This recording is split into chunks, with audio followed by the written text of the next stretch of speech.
Welcome back to another edition of That Goat Metal Show. Here's the weekly recap with Barry. Hey everybody, how you doing? This is Barry, That Goat Metal Show, with a weekly recap. All right, and then after it's all done, we're gonna send it straight to silent producer Rich, because I'm sure he's got some more stuff to talk about. All right, we're gonna start it off with the new Kerry King video. All right, Residue, it was called. Now, besides the fact that it still has its basic Slayer style riffing, I have to actually compliment the song that it actually has some different elements into it. Two things. One, the vocalist Mark, he is doing. I have to admit, he's doing an outstanding job of doing a separate style of his vocals in this, which it does sound really good. I'm not going to front on that. It sounds really good. His vocals do sound good with this. And Phil DeMel, all right, the leads he did on here, truly amazing. It threw me for a loop when I was hearing it. I didn't expect it. I didn't expect those leads. It gave it a different formula to the song, and look, unfortunately, look, man, I'm sure, Kerry's going to keep hearing a lot of shit about the fact that his music is just basically Slayer-esque, and that's what you're going to be getting unless he decides that they just decide to regroup the band or whatever, but it's not too bad. It's not too bad at all. All right. Then we have some news. Steve Dawson, founding Saxon bassist, right? There you go. Has been charged with sexual abuse of a 6-year-old back in from the 90s. And he's been sentenced. As far as the article that I read, it didn't say how long he was going to jail or what was the circumstances involved. But this man, I guess, was a monster, and it finally caught up to him. 6-year-old girl, and imagine this young lady now has got to be what, her already in her 30s, and she's probably still living with that torment. Let him suffer. That's all I gotta say. He was fired from Saxon back in 1985, and he did a side band with some members of Saxon back in like 2000 that ran to 2012, and they did 4 albums. I couldn't care to get the rest of the information, because pretty much got me sick to know that this man was actually still free from doing what the hell he did. The hell with him. All right. Then we have some sad news. Eddie from Leeway announced that he is now in hospice care 4 years after his announcement of cancer. It's a shame. I mean, I guess he still wants to try to keep going and still play music. I think that's the only thing he got left. But all we can do is just hope everything goes according for him and his family. My regards to them all, and to the Leeway fandom. I just hope everything goes well with him, and it's tough. That's tough when you hear about those things, man. Especially going to hospice. It's almost like it's already a done deal, man. I just hope everything works out. All right.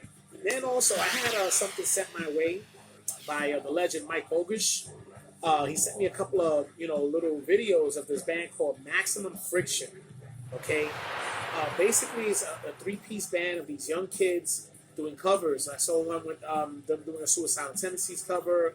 They did, I think they did Four Horsemen.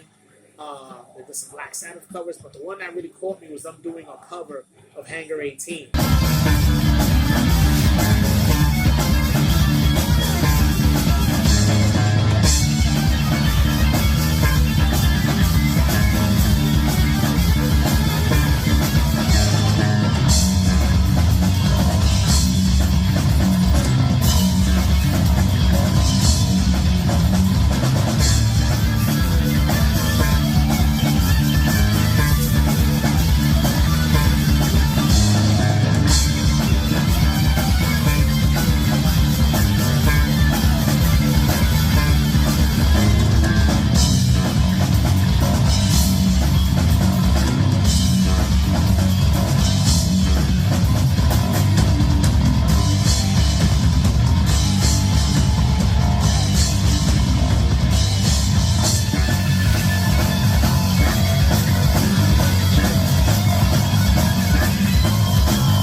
tell you that guitarist is hitting every single point of the leads, I'm sure Dave Mustaine will be blushing, man. That is some good shit. It's good to see young kids still doing what they're supposed to be doing and bringing back good sounding music again. I can't wait to hear any of the original stuff when they plan on doing original things, but I gotta give you guys props. Maximum Friction. Make sure you check them out, all right? But that's pretty much all I got right now. I'm gonna send it back over to Rich, the silent producer. Let's hear some of the stuff he has. Take it over, Rich. Thanks, Barry. We start off with the Metal and Beer Festival in Philly this weekend. They have the Morris Sound Beer tribute to Scott Burns, the famous producer in Tampa, Florida. Morris Sour with passion fruit and sour ale mango. Here's a triple threat of new releases this week. Necrot has released their new album titled Lifeless Birth on Tank Crime Records, old school style death metal. Replicant has released Infinite Mortality on Transcending Obscurity Records. And the band Fluids has released their latest album, Reduced Capabilities, on Mystic Smells. In vinyl news, legendary hardcore band Sheer Terror will be releasing Us Can't Hate Enough on vinyl on April 17th. And on June 6th at TVI, Brooklyn, New York, Sheer Terror will be playing live. In figures and toys, Masacro Toys has an Instagram page with very cool figures featuring hardcore, metal, grindcore, death, and black metal figures. Definitely worth checking out for a good laugh. We want to remind you that on Sunday, May 26th, the New York Hardcore Chronicles will be having a Castle Heights reunion featuring our friends Gary from Billy Club Sandwich, Phil from Irate, and many other special guests. This is a YouTube live stream, 3 p.m. Eastern. The Destroying Santiago Fest comes on November 29th through the 30th in Santiago, Chile this year. At the Gramercy Theater in New York City, May 23rd and 24th with Cryptopsy, Death to All.